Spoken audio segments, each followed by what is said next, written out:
Hello and welcome to Football Fanatics. I'm your host Vincent, and today we're going over why the Steelers had such a poor offensive showing for the first half of their Thursday night football game versus the Minnesota Vikings. So let's jump straight into this, and on this first play, Sheldon Richardson, this D-end on the bottom side, will not fall for the play action, come off and get in the lane of the screen pass, ends up not making the play. But if you notice, Big Ben had to pump to get it around Richardson, and that just makes that play have another layer of difficulty where it wouldn't if the Zimmer defense was less disciplined. So here on second down, they'll just run a little PA boot, get it to the underneath guy, Claypool. That cover two, Breeland ends up taking him for a ride, going down. Now, this is just stupid. Don't stick your hand in another guy's ear. Just a dumb penalty. Kind of surprised by Tomlin's offense. He has such a well-coached team that one of his players would end up taking a stupid penalty. Just something you don't see that often. So here, 3rd and 19. They have 10 guys within 5 yards of the line of scrimmage. And this is right before the snap. They're actually running a basic cover 2 as you see Harrison Smith, that safety, bailing out at the last second. Well, you would never guess that they have 2 high safeties taking away the deep halves and then the underneath guys taking deep drops based on that 10-man alignment. So really helpful. They get out of there, ends up throwing for it, pick up 15 or so, make it 3rd or 4th and manageable. So, on this 4th and short, you have good pressure from this offensive line, and you get this double mug look again. Now, double mug is where you have both these linebackers walked up on either side of the center. And what you're trying to do is make the center decide who he's going to block. Now here, they end up both backing out, but doesn't end up affecting the play, as both guys end up backing out, but get pressure around the side as the center, just unable to get Roethlisberger down, ends up bringing a 1st down and 10. So here, again, we get that double mug look if we go back a little hair of a second here. So, again, double mug look. Kendricks is firing out late at the snap to get over, to get a 4-on-3 up top, but you got the center looking in that double mug, helps out your defense. So here, ends up pushing the pocket back into Roethlisberger. He's unable to get the ball out, ends up being 3rd and long. And so here, again, the very next play, double mug again. Now, here, Kendricks will end up blitzing just long enough to get the center to grab him, and then he drops back into a deep zone. And that allows Anthony Barr to be one-on-one with Harris, Barr walks Harris back into Roethlisberger, ends up having to make a check down. So see, center bounces off Kendricks backs up, and Barr just rams his guy back, ends up Kendricks runs down the sideline, eventually making him step out.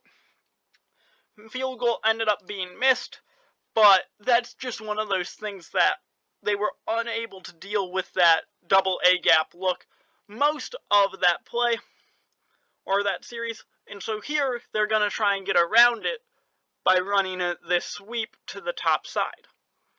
Well, Peterson does a good job holding this outside lane, and that allows Woods, that safety, to take inside, and with one blocker, Peterson gets outside, Woods gets inside, and he's unable to get it. So here, that one blocker, Peterson's only goal is to get Claypool to the inside of his blocker. So right there, gets him inside. Now Woods able to get him on the ground, bring up 2nd and short, You don't want to see that, but jet sweeps are hard to defend. So here on this third and 1, we got Woods again just going to take this inside route. Peterson going to take that outside for this run fit. And Woods again, or Woods actually this time will win on the inside, but it doesn't matter because, so here Woods breaks through. But if Claypool got the block on him, Peterson would have been right there to make the stop before the sticks too. Good run fit on third and short, ends up getting them off the field. Get them back to the offense, allow them to gain a bigger lead. So, jumping ahead, here they have this little play action.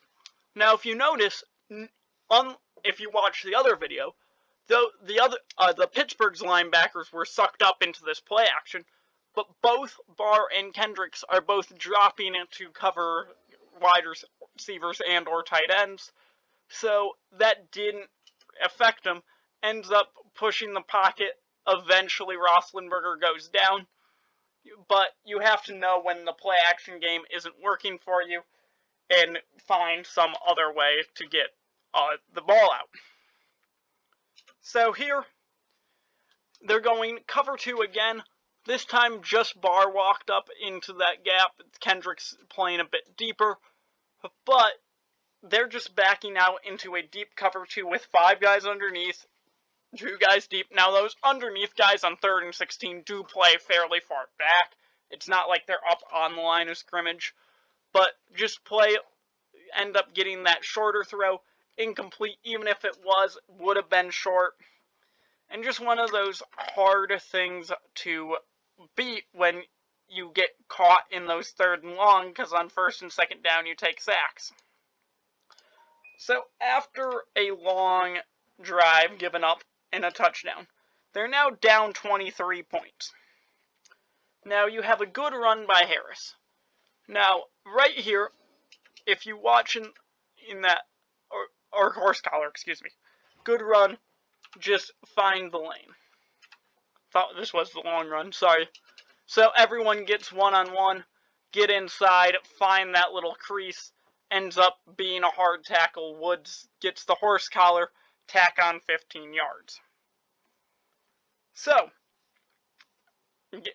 right there, grabbing the nameplate, that's a easy foul to call. So, here, you see Harrison Smith bailing late.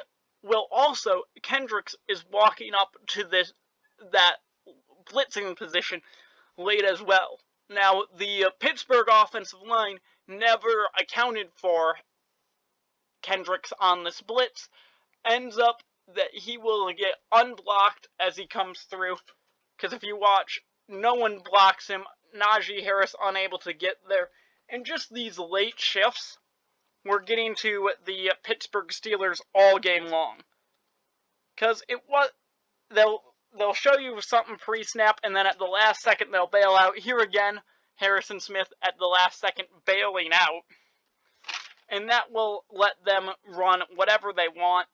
Now, here, they have those 2 fake rushers, giving 2 Kendricks and that 3rd linebacker, I don't think that's Barr, but it's someone else, fake rushing.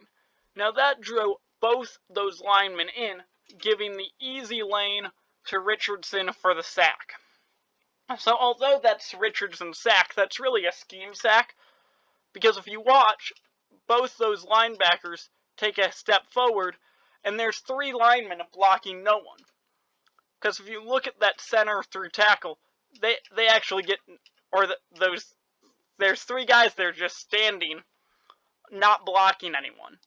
And that's just due to that great offensive scheme of rushing till they commit to you and backing out.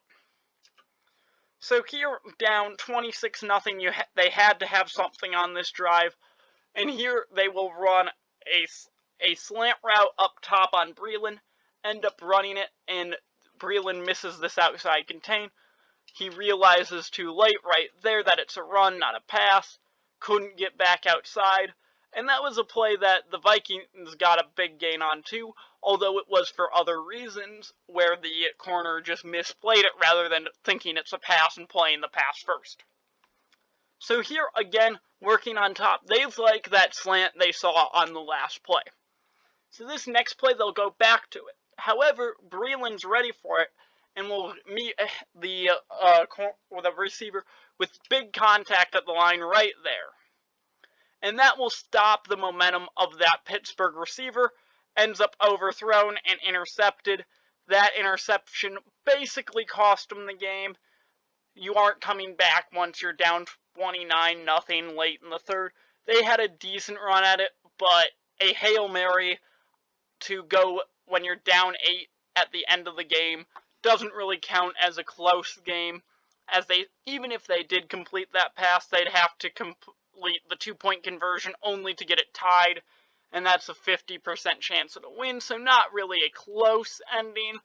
And that was just kind of the reason, was they got too far behind in the first half. But yeah, I hope you enjoyed this video. If you like the content, jump over and watch the companion video to this of the other half of the ball. Thanks for watching, and I'll see you next time.